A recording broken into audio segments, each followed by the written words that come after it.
നീ എന്റെ വീടിന്റെ തൊട്ടടുത്ത്, എന്റെ വീട് എന്ന് പറഞ്ഞാൽ സുധീല എന്റെ വീട് തന്നെ, എന്റെ കൊച്ചിന്റെ വീട് എന്റെ വീട് തന്നെയാ. മനസ്സിലായോടി? നീ ഇവിടെ ചുളുവിന് ഒരാളെ നീ കറക്കിയിട്ട് നീ ഇവിടെ സ്ഥലം മേടിക്കാനിരുന്ന വിവരമൊക്കെ ഞാൻ അറിഞ്ഞു. കേട്ടോടി ഷെഫീന ബീവി നാണക്കെട്ട മറ്റവളെ, കള്ളി മറ്റവളെ, കള്ളും കുടിച്ച് കപ്പയിൽ നിന്ന വിവരമൊക്കെ ഞാൻ ഇവിടെ അറിഞ്ഞു. നിനക്ക് വരുന്ന വലിയ നരകശിക്ഷ, നിനക്ക് മുടിയാനായിട്ട് നരകശിക്ഷ തന്നെ വരുമടി. എടി എനിക്ക് ക്യാൻസർ ആണ്, എന്റെ നാക്കിന് ക്യാൻസർ ഇല്ല. നിനക്കൊക്കെ എന്നെ ദ്രോഹിക്കാം അല്ലേ? എനിക്കിതൊന്നും പറയാൻ പറ്റത്തില്ല അല്ലേ? എളവല്ലേടി അടങ്ങി നില്ല അവിടെ. അമ്പൈസക്ക് നീ അങ്ങ് അടങ്ങ്. ഇങ്ങോട്ട് തലക്ക് കയറാനായിട്ട് വരണ്ട. മിണ്ടാതിരുന്നപ്പം ഞാനാണോ നീയാണോ തുടങ്ങിയത്? എന്റെ പൊന്നു സമ്മതിച്ചു കേട്ടോ. അയ്യോ അപാരം തന്നെ. ഈ ഒരു അവസ്ഥയിലും ഇങ്ങനെയൊക്കെ വന്നിരുന്ന് പറയാൻ കാണിക്കുന്ന ഒരു ചങ്കൂറ്റം ഉണ്ടല്ലോ. അയ്യോ നാമിച്ചു കേട്ടോ. എന്തായാലും വീണ്ടും രേണുസുതി ഒരു അംഗത്തിനിറങ്ങി പുറപ്പെട്ടിരിക്കുകയാണ്. അതും ഷെഫീന ബീവിക്കെതിരെ വളരെ മോശമായിട്ടുള്ള രീതിയിലുള്ള കുറച്ച് കാര്യങ്ങളൊക്കെയാണ് ഇവിടെ രേണുസുതി പറഞ്ഞിരിക്കുന്നത്. അപ്പൊ സ്വാഭാവികമായിട്ടും ഇത് കാണുന്ന ഷെഫീന ബീവി ഇതിനെതിരെ പ്രതികരിക്കുക തന്നെ ചെയ്യും. എന്തായാലും രേണുസുതി ഈ പറഞ്ഞ കാര്യങ്ങൾക്കൊക്കെയുള്ള മറുപടി ആയിട്ട് ഷെഫീന ബീവി എത്തിയിട്ടുണ്ട്. നമുക്ക് എന്തായാലും മറുപടി ഒന്ന് കണ്ടിട്ട് വരാം. എളവല്ലേടി അടങ്ങി നില്ല അവിടെ. അമ്പൈസക്ക് നീ അങ്ങ് അടങ്ങ്. ഇങ്ങോട്ട് തലക്ക് കയറാനായിട്ട് വരണ്ട. മിണ്ടാതിരുന്നപ്പം ഞാനാണോ നീയാണോ തുടങ്ങിയത്? ഇപ്പൊ ഒരു ഇന്റർവ്യൂ കൊടുത്തിട്ട് അതിനകത്ത് അനാവശ്യമായി എന്നെ വലിച്ചിട്ടത് ഞാനാണോ നീയാണോ? നീ പറയുമ്പോ കേട്ടുകൊണ്ട് മിണ്ടാതിരിക്കാൻ ഞങ്ങൾ എന്താ വട്ടന്മാരും വട്ടത്തികളുമാണോ? അത് മാത്രമല്ല, നിന്റെ ക്യാപ്ഷൻ നോക്ക്. നീ എന്തിനാണ് ഞങ്ങളെ മെൻഷൻ ചെയ്യുന്നത്? ഐ മീൻ എന്നെ എന്തിനാണ് മെൻഷൻ ചെയ്യുന്നത്? എന്നെ മെൻഷൻ ചെയ്താൽ തിരിച്ചു തരിക തന്നെ ചെയ്യും. നീ കുറെ ആയല്ലോ കിടന്ന് അപരാധിക്കുന്നു. നാണല്ലേ നിനക്കെന്നാണ് എനിക്കും ചോദിക്കാനുള്ളത്. നാണുണ്ടോ എനക്ക്? ഇതില് ഷെഫീന ബീവി പറഞ്ഞതിൽ എന്താണ് തെറ്റ്? ഇപ്പൊ രേണുവിന് ഇന്റർവ്യൂ കൊടുക്കണമെങ്കിൽ കൊടുക്കാം അല്ലെ? അവരുടെ രോഗവിവരങ്ങളും അതിന്റെ കാര്യങ്ങളൊക്കെ പറയാം. പക്ഷേ ഈ ഒരു പ്രശ്നങ്ങളൊക്കെ ഇപ്പൊ ശാന്തമായിരിക്കുന്ന സമയത്ത് രേണുസുതിക്കെതിരായിട്ട് ആരും തന്നെ ഇപ്പൊ വീഡിയോസോ കാര്യങ്ങളോ ഒന്നും തന്നെ ചെയ്യാറില്ല.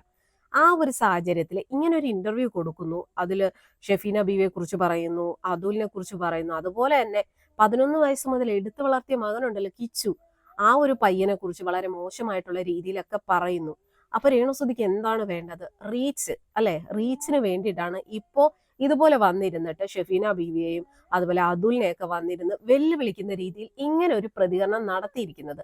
അപ്പൊ പിന്നെ ഇത് കാണുന്ന അവരിപ്പോ ഷെഫീന ബീവി ആയിക്കോട്ടെ അല്ല അതുൽ ആയിക്കോട്ടെ, അവരിതിന് മറുപടി തരത്തില്ലേ? എന്നാ നീ പിടിച്ചങ്ങോട്ട് കേട്ടോ. എടി എച്ചക്കല നാറി എരുമമുണ്ട്. എടി അല്ലലവലാതി തക്കാളി മോളെ, അലവലാതി കൊണ്ടായവളെ, കണ്ടവന്മാരെ കൂടെ അത്രയും കിടന്ന് നിരങ്ങി നടന്നവളെ. മതിയാ?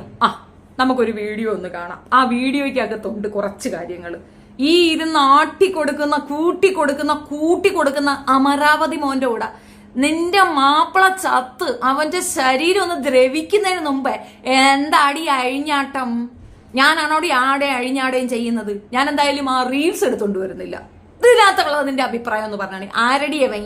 ഏത് സിനിമയിലടി നീ അഭിനയിക്കുന്നത്? അങ്ങ് കുഴഞ്ഞ് മറിഞ്ഞ് അവന്റെ നെഞ്ചിനകത്ത് കാറി കിടന്നങ്ങ് അഴിഞ്ഞാടി ഒയലിന്ന ഞാനാണാ നീയാണാ? ഞാൻ ഇങ്ങനെ ഒരാളോട് അഴിഞ്ഞാടുന്ന നീ ഒന്ന് കാണിച്ചു തന്നാണ്? ഏതെങ്കിലും ഒരു വ്യക്തിയുടെ കൂടെ ഞാൻ ഇതുപോലെ ഒന്ന് കെട്ടിപ്പിടിച്ചിരിക്കുന്ന നീ ഒന്ന് കാണിച്ചു തന്നാണ്? കാണട്ടടി, നീ ഒന്ന് കാണിയിരു. ഉണ്ടാകില്ലേ തെളിവിന്? കൊണ്ടുപോടി, ഞാൻ കാണാൻ. നിന്നെ വെല്ലുവിളിക്കാണ് ഞാൻ. ഇങ്ങനെ ഞാൻ ഒരുത്തൻ്റെ കൂടെ അഴിഞ്ഞാടുന്ന നിനക്കൊന്ന് കാണിച്ചു തരാൻ പറ്റുമോ? ഉണ്ടാ എടി? ഇത് ഇനം വേറെയാണ്. നിന്നെ പോലെ പഴതന്തയ്ക്കുണ്ടായതല്ല, മനസ്സിലായ? ഏരണം കെട്ടവളെ.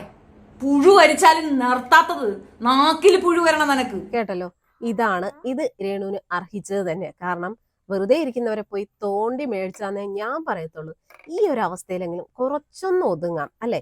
ഇപ്പോഴാണെങ്കിൽ പോലും, ഈ കഴിഞ്ഞിടെ ആണെങ്കിൽ പോലും ആരും തന്നെ രേണുവിന്റെ വിഷയം എടുത്ത് റിയാക്ട് ചെയ്യുന്നില്ല. കാരണം അവരുടെ അവസ്ഥ എന്താണെന്ന് നമുക്ക് എല്ലാവർക്കും അറിയാം. എന്തെങ്കിലും ആവട്ടെ, അവരുടെ അസുഖമൊക്കെ മാറി അവർ തിരിച്ചു വരണമെന്ന് നമ്മളും ഒക്കെ പ്രാർത്ഥിക്കുന്നതും ആഗ്രഹിക്കുന്നതും. പക്ഷെ അവരെന്താ ചെയ്തേ? അവരുടെ റീച്ച് ഇച്ചിരി കുറഞ്ഞപ്പോഴത്തേക്കും റീച്ചിന് വേണ്ടിയിട്ട് ഒരു ചാനലിൽ വന്നിരുന്ന് ഇന്റർവ്യൂ കൊടുക്കുന്നു. അതിൽ ഈ പറയുന്ന മെയിൻ ആയിട്ടുള്ള അതുലിനെയും ഷെഫീന ബീവിയെയും അതുപോലെ തന്നെ കിച്ചുവിനെയൊക്കെ വന്നിരുന്നിട്ട് മോശം പറയുന്നു. അത് തന്നെയല്ല, കിച്ചു ഇപ്പോൾ ചെറുതായിട്ടൊരു ബിസിനസ്സും കാര്യങ്ങളൊക്കെ തുടങ്ങിയിട്ടുണ്ട്. അവന്റെ സ്വന്തം കാലിൽ നിൽക്കാനുള്ള പരിപാടികളൊക്കെ അവൻ തുടങ്ങിക്കഴിഞ്ഞു. അപ്പൊ അത് കണ്ടിട്ട് രേണുവിന് അങ്ങോട്ട് കിച്ചുവിന്റെ വളർച്ച ഒട്ടും ഉൾക്കൊള്ളാൻ പറ്റുന്നില്ല. അപ്പൊ ആ ഒരു പയ്യനെ ഏതെങ്കിലും രീതിയിലൊക്കെ ഒന്ന് അടിച്ച് താഴ്ത്തണമല്ലോ. അതിന് വേണ്ടിയിട്ടാണ് ഇപ്പൊ ഇങ്ങനെ ഒരു ഇന്റർവ്യൂ കൊടുത്ത് ഇങ്ങനെ ഒരു വിവാദം ഉണ്ടാക്കിയത്. അതുപോലെ തന്നെ രേണു ഇതുപോലെ വന്നിരുന്ന ഓരോന്നൊക്കെ പറയുമ്പോൾ അത് റിയാക്ട് ചെയ്യും. റിയാക്ഷൻ വീഡിയോ ചെയ്യുന്നവരടുത്ത് റിയാക്ട് ചെയ്യുമെന്ന് നന്നായിട്ട് അറിയാം. അപ്പൊ റീച്ച് കിട്ടും. അതിന് വേണ്ടിയിട്ടാണ് ഇങ്ങനെ ഒരു എന്താ പറയാ വെല്ലുവിളിയൊക്കെ നടത്തിയത്. ഇപ്പൊ കിട്ടിയല്ലോ, ഷെഫീന ബീവിയുടെ കയ്യിൽ നിന്ന് നല്ലോണം കിട്ടിയല്ലോ. വെറുതെ ഒന്നും അല്ല അവര് വന്നിരുന്ന് ഇങ്ങനെയൊക്കെ വിളിച്ചത്. അവരെ വന്നിരുന്ന് വെല്ലുവിളിച്ചു കഴിഞ്ഞാൽ ഇതൊക്കെ തന്നെ കിട്ടത്തുള്ളൂ. അതുപോലെ അതുലും ഒക്കെ ഈ ഒരു വിഷയത്തിൽ പ്രതികരിച്ച് രംഗത്ത് വന്നിട്ടുണ്ടായിരുന്നു. ചിന്തിക്കുക, മറ്റുള്ളവർക്ക് മറുപടി കൊടുക്കാൻ പോകുമ്പോൾ സ്വന്തം ആരോഗ്യാവസ്ഥ എന്താണ്, ഇപ്പൊ ചെയ്യേണ്ടത് എന്തുവാ, ഈ അസുഖമൊക്കെ മാറാൻ വേണ്ടി അതിന് ചെയ്യാവുന്ന കാര്യങ്ങൾ ചെയ്യുക. അതിപ്പോ ട്രീറ്റ്മെന്റ് ആണെങ്കിലും അല്ലെങ്കിൽ സ്വയം ഒന്ന് ഒതുങ്ങുക, പ്രാർത്ഥനയും കാര്യങ്ങളൊക്കെ ആയിട്ട് മുന്നോട്ട് പോകുക, സ്വന്തം അസുഖം മാറ്റി ആരോഗ്യം വീണ്ടെടുക്കാൻ നോക്ക്. എന്നിട്ട് മതി ഇമാതിരി വെല്ലുവിളിയും കാര്യങ്ങളും ഒക്കെ. പിന്നെ രേണു പറയുന്നുണ്ട്, ഞാൻ അടുത്ത വർഷം ഈ സമയമാകുമ്പോൾ ഓക്കെ ആവും, ഞാൻ ബിസിനസ് തുടങ്ങാൻ പോവാണ്, മറ്റതാണ് മറിച്ചതാണ്. അതൊക്കെ ചെയ്യാം, എന്ത് വേണേലും ചെയ്യാം. ഇപ്പൊ ചെയ്യേണ്ടത് എന്തുവാണ്, ഈ അസുഖം മാറാനുള്ള കാര്യങ്ങൾ ചെയ്യുക. അതാണ് വേണ്ടത്. കുറച്ചൊക്കെ ഒന്ന് പക്വതയോടുകൂടി ചിന്തിക്കുക. കാരണം ഈ ഒരു രോഗാവസ്ഥയിൽ പോലും ഇങ്ങനെ വന്നിരുന്നിട്ട് കലി തുള്ളുമ്പോഴത്തേക്കും ഉണ്ടല്ലോ ആൾക്കാര് പ്രാകും. ഈ ഒരു അവസ്ഥയിൽ പോലും വന്നിരുന്നിട്ട് ഇമ്മാതിരിയൊക്കെ വെല്ലുവിളി നടത്തി കഴിഞ്ഞാൽ എങ്ങനെ ആൾക്കാർ കമന്റ് പറയാതിരിക്കും, നെഗറ്റീവ് കമന്റ് പറയാതിരിക്കും? നിങ്ങൾക്ക് ഇന്റർവ്യൂ കൊടുക്കണമെങ്കിൽ കൊടുക്ക്, നല്ല കാര്യമാണ്. ഇപ്പൊ ട്രീറ്റ്മെന്റും കാര്യങ്ങൾക്കൊക്കെ പൈസയും കാര്യങ്ങളൊക്കെ വേണം, അതിന് ഇന്റർവ്യൂ ഒക്കെ കൊടുക്കുന്നത് നല്ല. പക്ഷെ അത് മറ്റുള്ളവരെ കുറ്റം പറഞ്ഞുള്ള ഇന്റർവ്യൂ ആയിരുന്നു. പ്രത്യേകിച്ച് കിച്ചുവിനെ എന്തൊക്കെയാ ഇവര് വന്നിരുന്ന് പറഞ്ഞത്. അപ്പൊ അതൊക്കെ കാണുമ്പോൾ ആൾക്കാർ പ്രതികരിക്കും. പ്രത്യേകിച്ച് കിച്ചുവിനെ ഇഷ്ടപ്പെടുന്നതൊക്കെ ഒരുപാട് ആൾക്കാരുണ്ട്. അപ്പൊ അങ്ങനെയുള്ള ആൾക്കാർ ചിലപ്പോൾ പ്രതികരിച്ചു എന്ന് വരും. എന്തിനു വേണ്ടിയിട്ടാണ് ഇപ്പൊ വന്നിരുന്ന് ഇങ്ങനെയുള്ള ഓരോ വിവാദങ്ങൾ ഉണ്ടാക്കേണ്ട വല്ല കാര്യമുണ്ടോ? എനിക്ക് എത്രയാ പറയാനുള്ളൂ. എന്തായാലും ഈ ഒരു വീഡിയോ കാണുന്നത് നിങ്ങൾ തന്നെ പറയും, ഇപ്പൊ ഇവർക്ക് ഇതിന്റെ ആവശ്യമുണ്ടോ? ഈ ഒരു അവസ്ഥയിൽ പോലും വന്നിരുന്നിട്ട് മറ്റുള്ളവരെയൊക്കെ വെറുതെ പോയിരുന്ന് വെല്ലുവിളിച്ചിട്ട് ഓരോ വിവാദങ്ങൾ ഇവരായിട്ട് ഉണ്ടാക്കുക. എനിക്കെന്തായാലും അങ്ങനെയാണ് കേട്ടോ തോന്നിയത്. അതുപോലെ തന്നെ നമ്മുടെ ബീന ആന്റണിയുടെ ഭർത്താവ് മനോജ് എന്ന് പറയുന്ന ആ ഒരു സീരിയൽ നടൻ നമ്മുടെ കിച്ചുവിനെ കുറിച്ച് കുറച്ച് കാര്യങ്ങളൊക്കെ പറയുന്നുണ്ട് കേട്ടോ. സത്യം പറഞ്ഞു കഴിഞ്ഞാൽ അദ്ദേഹം പറയുന്നത് കറക്റ്റ് ആയിട്ടുള്ള കാര്യങ്ങളാണ്. എന്തായാലും അദ്ദേഹത്തിന് പറയാനുള്ള കാര്യങ്ങൾ കൂടി നമുക്കൊന്ന് കാണാം. ഒരു അനുഗ്രഹീതനായ കലാകാരൻ്റെ നമ്മളെയൊക്കെ വിട്ടുപോയ ഒരു അപകടത്തിൽ വിട്ടുപോയ നമ്മളെയൊക്കെ കുടുകൂടെ ചിരിപ്പിച്ച മിമിക്രി കലാകാരൻ, ചലച്ചിത്ര നടൻ, സ്റ്റാർ മാജിക് എന്ന പരിപാടിയിലൂടെയൊക്കെ വളരെയധികം ആരാധകരെ നേടിയ കൊല്ലം സുധി, അദ്ദേഹത്തിൻ്റെ മരണം ഒരു വല്ലാത്ത എന്താ പറയുക, ഒരു ഞെട്ടലുളവാക്കിയ ഒരു ഇതായിരുന്നു ഒരു പ്രോഗ്രാം കഴിഞ്ഞ് വരുമ്പോൾ. അതിനുശേഷം പിന്നീട് കൊല്ലം സുധി വളരെയധികം ചർച്ചാ വിഷയമായി. കൊല്ലം സുധിയുടെ ഫാമിലിയും എല്ലാവരുടെ ഇടയിലും ചർച്ചാ വിഷയം, നമുക്കൊക്കെ അറിയാവുന്ന കാര്യം. സുധിയുടെ ഫാമിലി ലൈഫും കാര്യങ്ങളൊക്കെ നമ്മൾ ശരിക്കും പറഞ്ഞാൽ അത് അന്നാണ് കൂടുതൽ ജനങ്ങൾ അറിയുന്നതും. അതിനുശേഷം ഉണ്ടായ കാര്യങ്ങളും കോൺട്രവേഴ്സിയും എല്ലാം നിങ്ങൾക്കറിയാവുന്നതാണ്, ഞാൻ അത് പറയേണ്ട ആവശ്യമില്ല. അതിലെ ഒരു പ്രധാനപ്പെട്ട ഒരു കഥാപാത്രമാണ് കിച്ചു, അതായത് സുധിയുടെ ആദ്യ ഭാര്യയിലുണ്ടായ മകൻ. അമ്മയെ വളരെ ചെറുപ്പത്തിൽ കുഞ്ഞായിരിക്കുന്ന സമയത്ത് തന്നെ അമ്മ അവനെ വിട്ടുപോയി. സുധി അച്ഛനാണ് വളർത്തിയത്. പിന്നീട് അവൻ്റെ ജീവിതത്തിൽ രണ്ടമ്മമാർ വന്നെങ്കിലും ഈ പത്തമ്മ ജമിഞ്ഞാലും പെറ്റമ്മയാവില്ല എന്ന് പറയുന്ന പോലെ അതൊക്കെ അവൻ്റെ ഒരു ജീവിതം എന്ന് പറഞ്ഞ ജേണി അങ്ങനെയായിരുന്നു. അച്ഛനും കൂടെ പോയതോടെ അവൻ പരിപൂർണമായും അനാഥനായി. അവനെ അച്ഛൻ്റെ രക്തത്തിൽ പറഞ്ഞ ഒരു അർത്ഥ സഹോദരൻ അവനുണ്ട്. അപ്പം ഞാൻ പറഞ്ഞു വരുന്ന വേദമൊന്നും കൊണ്ടല്ല. സുധി എനിക്ക് തോന്നുന്നത് ജീവിച്ചിരിക്കുമ്പോൾ ഉള്ളതിനേക്കാൾ കൂടുതൽ ജനങ്ങളുടെ ഇടയിൽ അറിയപ്പെട്ടത് മരിച്ചതിന് ശേഷം. അത് പല രീതിയിലും, നല്ല രീതിയിലും എല്ലാം ആളുകൾക്ക് സുധിയുടെ മരണത്തെ, സുധിയെ കണ്ടത്, അല്ലെങ്കിൽ സുധിക്ക് ആ കുടുംബത്തിന് എന്തെങ്കിലും ചെയ്യണം, സുധിക്ക് വേണ്ടി എന്തെങ്കിലും ചെയ്യണം എന്നൊക്കെയുള്ള ചിന്തകൾ, അതൊക്കെ നമ്മളറിയാം, നമുക്കറിയാം. പിന്നെ അതോടൊപ്പം തന്നെ വിവാദങ്ങളും വന്നിട്ടുണ്ട് സുധിയുടെ പല കാര്യങ്ങളും ചൊല്ലി.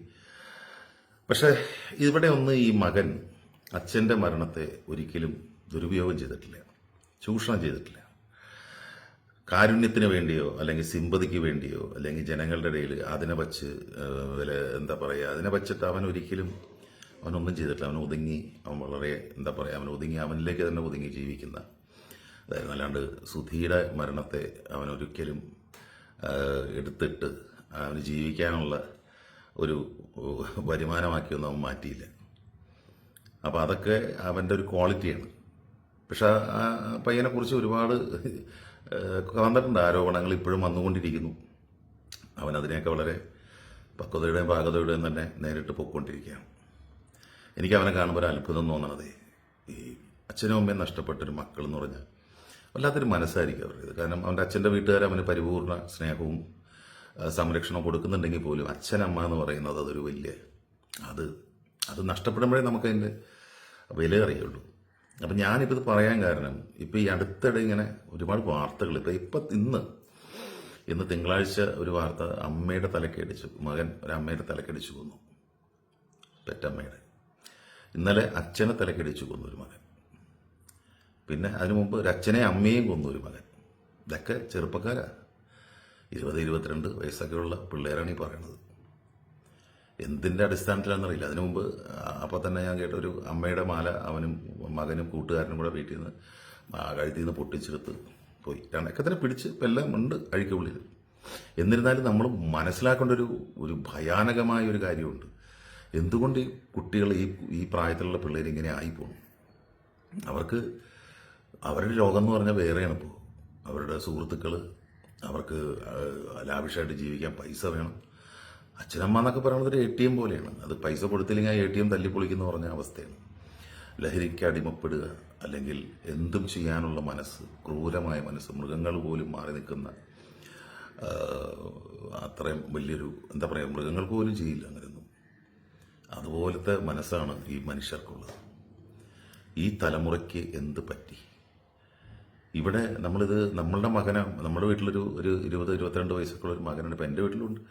ആ മകനെ പോലും നമുക്കിങ്ങനെ ഭീതിയോടെ കാണേണ്ട അവസ്ഥയാണ്. കാരണം ദൈവമേ, നമ്മളെ വല്ല ആക്രമിക്കുമോ, നമ്മളെ കൊല്ലുമോ? കാരണം നമുക്ക് വിശ്വസിക്കാൻ പറ്റുന്നില്ല. നമ്മുടെ കുഞ്ഞുങ്ങളിങ്ങനെ ചെയ്യല്ലേ. ഇവിടെയാണ് ഞാൻ ഈ കിച്ചു എന്ന് പറയുന്ന ഈ ചെറുപ്പക്കാരൻ്റെ, സത്യം പറഞ്ഞാൽ അവന് വഴിതെറ്റി പോകാനുള്ള എല്ലാ ചാൻസ് ഉണ്ടായിട്ടും അവൻ പോയിട്ടുണ്ടോ എന്ന് എനിക്കറിയില്ല. അല്ലെങ്കിൽ എന്തെങ്കിലും താളപ്പിഴകൾ സംഭവിച്ചിട്ടൊന്നും എനിക്കറിയില്ല. ഞാൻ അവനെ കണ്ടിട്ടും കൂടിയില്ല. പക്ഷേ അവൻ ഇരിക്കുന്നതും സംസാരിക്കുന്നതും കാണുമ്പോൾ അറിയാം വളരെ പാകതയും പക്വതയുള്ള, ജീവിതത്തിനെക്കുറിച്ച് ഒരുപാട് വീക്ഷണമുള്ള, സ്വന്തമായിട്ട് ഏണിങ്സ് ഉണ്ടാക്കണം, പഠനം പൂർത്തിയാക്കണം, സ്വന്തമായിട്ട് കുറച്ച് കാര്യങ്ങൾ ചെയ്യണം, കുറച്ച് സ്വപ്നങ്ങളുണ്ട് അവന്. അതൊക്കെ അവന് ചെയ്യണം എന്നുള്ള, അതിനു വേണ്ടിയിട്ട് അവനിൽ എന്താണോ കഴിവുള്ളത് അത് വെച്ച് അവൻ ചെയ്യുന്നു.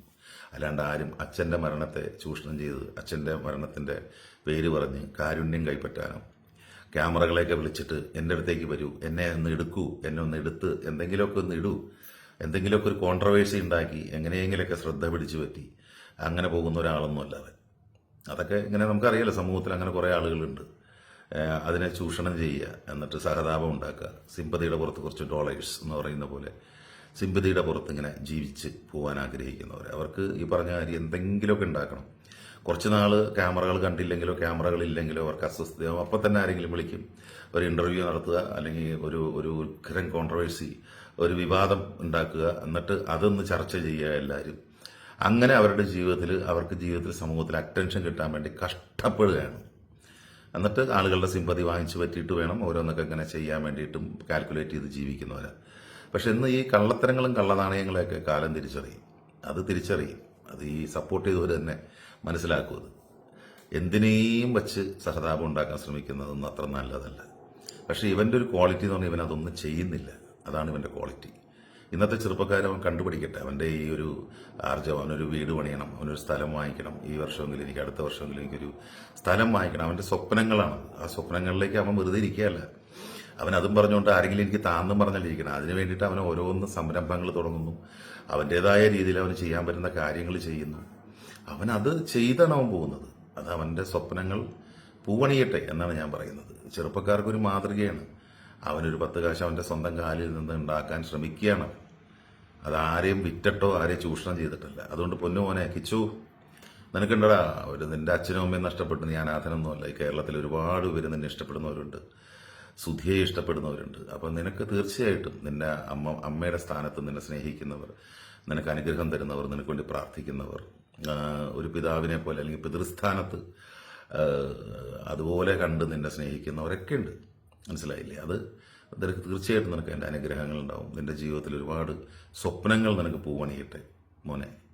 നീ ഒരു യുവതലമുറയ്ക്ക് ഒരു മാതൃകയായി നീ മാറണം.